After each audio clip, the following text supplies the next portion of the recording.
The first thing you notice about Wroxeter is the quiet. It is not an empty kind of quiet, but a settled one. The fields roll gently around the ruins and sheep move lazily across grass that hides ancient stone beneath it. The sky stretches wide over Shropshire, open and patient. At the edge of the site, a towering fragment of wall rises from the earth, the last standing face of a basilica that once dominated one of Roman Britain's greatest cities. It feels impossible that this peaceful place was once alive with thousands of voices. Long before it was called Wroxeter, this city was known as Viroconium Cornivorium. It began not as a grand civic vision, but as a military necessity. When the Roman Empire pushed into Britain in the 1st century AD, it did so with precision and discipline. Legions carved roads through forests and stamped order onto landscapes unfamiliar to them. In this region, once home to the Cornivoi tribe, a fortress was built to secure Roman control. The first buildings were timber, practical and efficient. Soldiers drilled in formation where tourists now stroll. Orders were shouted in Latin across muddy parade grounds. Fires burned at night inside barracks, and men far from Italy spoke of home beneath foreign stars. The fort was never meant to be beautiful, it was meant to be strong. But strength often becomes permanence. When the legion moved further north, the fortress did not vanish. Instead, something remarkable happened. Civilians moved in, traders arrived, families settled. What had been a rigid military grid slowly softened into streets lined with homes and workshops. Timber gave way to stone. Temporary structures were replaced with foundations meant to endure. Viroconium began to grow. By the 2nd century, it had transformed into one of the largest cities in Roman Britain. It rivaled Londinium in scale and ambition. Its forum complex was immense, a grand public building where legal matters were discussed, markets operated, and civic pride flourished. Nearby stood a vast bathhouse, an architectural achievement that spoke of wealth and confidence. Heated floors, warmed by hypocaust systems, carried steam into vaulted rooms. Water flowed through engineered channels, controlled and purposeful. Imagine entering the baths on a cool British afternoon. The air inside would have been thick with warmth and conversation. Merchants discussed trade routes while easing into heated pools. Local Britons, now dressed in Roman-style tunics, blended with settlers from across the empire. Children waited impatiently in outer chambers. News from distant provinces filtered through gossip. The city was not simply Roman in administration, it was Roman in spirit. It believed in order and progress, in the idea that stone could shape civilization. Streets were laid out carefully. Houses for the wealthy displayed mosaics and painted walls. Shops sold pottery imported from Gaul and olive oil from Spain. Life was layered and textured.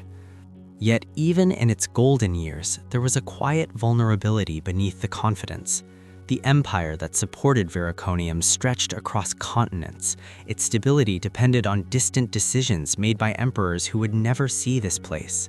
As long as Rome thrived, the city flourished, but when Rome trembled, even faraway Britain felt the movement. By the late 3rd and early 4th centuries, cracks began to show across the empire. Political instability, economic pressure, and threats along borders demanded attention. Troops were withdrawn from Britain at times, needed elsewhere. Trade routes shifted, resources tightened. In many places, Roman towns shrank or collapsed, but Viroconium did not immediately surrender. Instead, it adopted. Parts of the massive bath complex fell into disrepair, but rather than abandoning the city entirely, its inhabitants repurposed what remained. Timber halls were built within the shell of older stone structures. Grand marble interiors were replaced with practical wooden spaces. The city was changing shape, shedding some of its imperial polish, yet refusing to disappear. There is something deeply human about this phase of Wroxeter's story. It was no longer the proud provincial jewel of a mighty empire. It was a community trying to survive change. People repaired what they could. They reused materials. They adjusted expectations. The city's heartbeat slowed, but it did not stop. Then came the early 5th century, when Roman administration effectively withdrew from Britain. The legions left, official authority faded, letters asking for aid reportedly unanswered. For communities like Viroconium, the departure was not marked by a single catastrophic event. There was no grand explosion of destruction. There was simply absence. What happens to a city built around empire when empire disappears? Archaeological evidence suggests that Wroxeter continued for decades after Rome's official departure. The large timber halls constructed within the ruins hint at organized leadership, perhaps local elites who maintained some form of authority. For a time, the city may have served as a regional center in a fragmented, uncertain Britain. But isolation is a slow burden. Without consistent trade, imported goods became rare, roofs decayed and were not replaced, infrastructure faltered, streets once carefully maintained filled with debris. The forum, once loud with debate and transaction, fell silent. Families began to leave. Perhaps some moved to smaller rural settlements that felt safer or more sustainable. Perhaps others merged into emerging Anglo-Saxon communities, reshaping Britain's political landscape. There was no singular moment when someone declared the city finished. The decline was gradual, almost gentle. By the 6th century, Viroconium was largely abandoned. The baths stood roofless, grass grew through cracks in stone floors, wildlife wandered where officials once gathered. The massive basilica wall remained, stubborn and upright long before the life around it faded. To medieval villagers nearby, the ruins must have felt ancient beyond comprehension. They may not have known the city's Roman name. They likely did not understand the scale of what had stood there. The towering wall might have seemed the remnant of giants or legends. Stories must have formed, shaped by imagination rather than memory. Centuries passed. The ruins became part of the landscape. Stone was sometimes reused in nearby buildings, but much remained buried beneath soil and time. The city was not built over in the way other Roman towns were. Instead, it lingered as a quiet echo beneath open sky.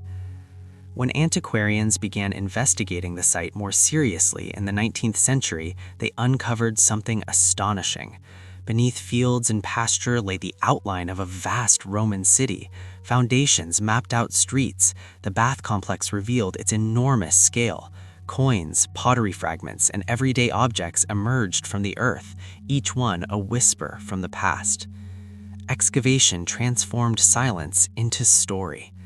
The stones told of ambition carried across seas. They told of adaptation when certainty dissolved.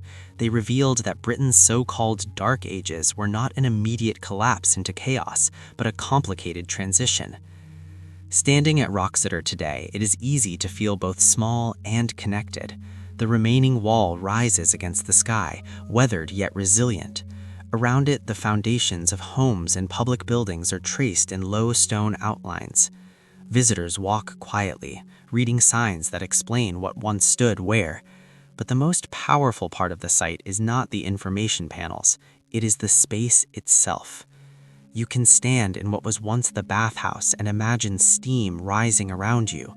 You can walk the line of a street and picture carts rattling past. You can pause in the forum and imagine the hum of trade and politics. And then you can open your eyes and see only grass and sky. Wroxeter's story is not one of dramatic destruction. It did not burn like Pompeii. It did not fall in a single violent siege. Its transformation was slower, more intimate. It was shaped by economic shifts, political withdrawal, and human decisions made one household at a time. That quiet ending is what makes it haunting. Empires promise permanence. They build in stone to defy time. They measure roads with precision and erect walls with confidence. Yet even the most disciplined system cannot prevent change. The people of Viroconium did not know they were living in a city that would one day be called a ghost town. They believed in tomorrow. They repaired roofs. They traded goods. They raised children. Their lives were immediate and meaningful. The ghost town came later. Today, Wroxeter stands not as a symbol of failure, but as a reminder of impermanence. Civilizations rise, adapt, and fade. What remains are traces, foundations, fragments, stories carried by the wind. As evening settles over the site, the shadows lengthen across ancient stone. The air cools, the village nearby glows softly with modern lights. Life continues, layered atop history. The wind moves again through the ruins, slipping between broken walls and brushing against the enduring basilica. It carries no voices now, yet it seems to remember. Wroxeter is quiet, but it is not empty. It holds the memory of a Roman city that once thrived, endured beyond empire, and slowly exhaled into medieval silence. It stands as proof that greatness can fade without spectacle, that transformation can be as powerful as destruction, and that beneath every peaceful field may lie the heartbeat of a forgotten world.